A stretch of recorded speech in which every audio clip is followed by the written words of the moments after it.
ये एक पिरामिड है जो दूर से ऐसा दिखता है, पर पास से ये इतना बड़ा है। जिस तरह से आज ये दिख रहा है, इसे ऐसा नहीं बनाया गया था।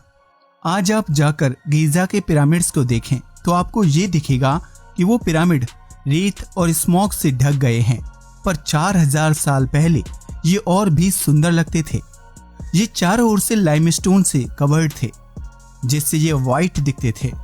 आप में से ज्यादातर लोग शायद ये नहीं जानते होंगे, पर ये तो बस शुरुआत है, क्योंकि इस वीडियो में हम पिरामिड्स से जुड़े कई सारे फैक्ट्स जानने वाले हैं। आज से 4700 साल पहले यानी कि 2700 BC में इजिप्ट के सकारा नेक्रोपोलिस में पिरामिड ऑफ जोसर का निर्माण हुआ। ये पहली बार था जब इतने विशाल पिरामिड को इंसान ने बनाया था। इसे इजिप्ट के राजा जोसर के लिए बनाया गया था, पर 1992 में आए 5.8 मैग्नीट्यूड के भूकंप ने इसे बहुत ही डैमेज कर डाला, और अगर इस पिरामिड का रेस्टोरेशन नहीं किया जाता तो ये पिरामिड अगले भूकंप तक पूरा ढह जाता। ये पिरामिड 62.5 मीटर के हाइट का है, जिसमें 6 बड़ी सीढ़ियां भी बनी हुई हैं। और चलिए अब रुख करते हैं मजेदार फैक्ट्स की ओर। फैक्ट नंबर 1, जब इंसान के पास ना कोई एडवांस मशीनरी, ना ही क्रेन्स या फॉक लिफ्ट्स थे, तो उस जमाने में इजिप्शियंस ने लाखों पत्थरों से विशाल पिरामिड्स बना दिए, जिसमें एक पत्थर का वजन 5 से 10 टन था। तो ये कैसे संभव था कि उन्होंने इतने भारी पत्थरों को इतने ऊपर तक बिना किसी टेक्नोलॉजी के चढ़ाया? ये चीज आज भी रहस्य बनी हुई है। फैक्ट नंबर 2, ये काफी पुरानी मान्यता है कि इजिप्शियंस ने इन विशाल पिरामिड्स को बनाने के लिए स्लेव्स यानी गुलामों की मदद ली थी, पर बाद में पता चला कि इन पिरामिड्स को बनाने वाले हर कारीगर को काफी धन मिला था। यही नहीं, सारे वर्कर्स की मौत के बाद उनके कब्र में शराब और खाने पीने की चीजें भी रखी गई थी, जिससे कि वो अगले जन्म में भूखे ना रहें। फैक्ट नंबर 3, हम जानते हैं कि जैसे ईंट से ईंट जोड़ने के लिए सीमेंट के मोर्टर यानी गारे का यूज होता है, वैसे ही उन कारीगरों ने पिरामिड के पत्थरों को जोड़ने के लिए कौन से गारे का इस्तेमाल किया, जिससे कि हजारों साल बीतने के बाद भी ये पिरामिड जस के तस हैं और उन्हें अभी तक कोई नुकसान नहीं पहुंचा है, जबकि आज के समय में बनने वाली बिल्डिंग्स इतने सालों तक किसी भी कीमत पर टिक नहीं सकती।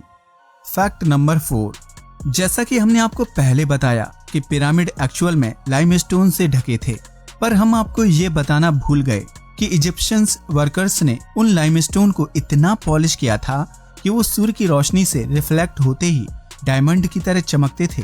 इस कारण कई किलोमीटर दूर से ही ये पिरामिड्स चमकते हुए दिख जाते थे। अब मैं आपको थोड़ा पिरामिड के डायमेंशन की तरफ ले चलूं। द ग्रेट पिरामिड ऑफ कुफू का वजन 57,50,000 टन है। कंपैरिजन के तौर पर बुर्ज खलीफा का वजन सिर्फ 5 लाख टन है। वहीं पिरामिड ऑफ कुफू में टोटल 23 लाख पत्थरों का इस्तेमाल हुआ है, जिसमें हर पत्थर 2.5 टन का है। तो आप सोच सकते हैं कि ये कितना विशाल होगा। पर इस विशाल पिरामिड को भी डिमोलिश यानी ढहाने के सपने कुछ लोगों ने देखे। 12वीं शताब्दी में इजिप्ट के शासक अल अजीज ने इजिप्ट के पिरामिड्स को डिस्ट्रॉय करने का प्लान किया था। उसने कोशिश भी की। आप पिरामिड के ऊपर ये जो निशान देख रहे हैं, यहीं से उसने इस पिरामिड को तोड़ना शुरू किया था।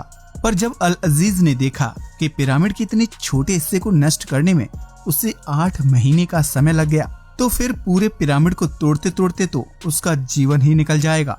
उसके बाद उसने अपना इरादा बदल दिया। फैक्ट नंबर 5, साइंटिस्ट ने अपने कैलकुलेशंस से ये पाया था कि एक पिरामिड को बनाने में 23 साल लगे थे, और इजिप्ट के ज्यादातर पिरामिड एक साथ ही बने थे। वहीं एक पिरामिड को बनाने में 90,000 कारीगरों की जरूरत पड़ी थी। तो अब आप सोच सकते हैं कि इन पिरामिड्स को बनाने के लिए कितने बड़े स्तर पर काम हुआ था और कितने सारे लोगों की जरूरत पड़ी होगी। फैक्ट नंबर 6, इजिप्ट के पिरामिड्स की तरह दुनिया के कई हिस्सों में पिरामिड्स पाए गए हैं, पर वो इजिप्ट के पिरामिड की तरह इतने विशाल और रहस्यमय नहीं है। इजिप्ट के पिरामिड में राजा को उसके स्लेव्स, शराब, खाने पीने की चीजें और सोने चांदी के साथ दफनाया जाता था, क्योंकि वो ये मानते थे कि जिस चीज के साथ बॉडी को दफनाया जाता है, अगले जन्म में उसे वो चीज मिलती है। फैक्ट नंबर 7, क्या आप जानते हैं कि इजिप्ट पिरामिड्स को बनाने की कला की शुरुआत इमहोटेप नाम के व्यक्ति ने की थी? उसी के निर्देशानुसार इजिप्ट में पहला पिरामिड बना।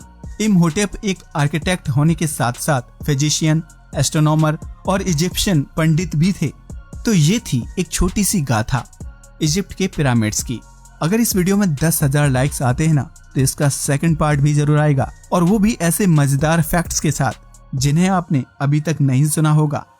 वीडियो पसंद आया हो तो इसे लाइक और शेयर करना मत भूलिएगा। साथ ही चैनल को भी सब्सक्राइब कर लीजिएगा। जय हिंद दोस्तों।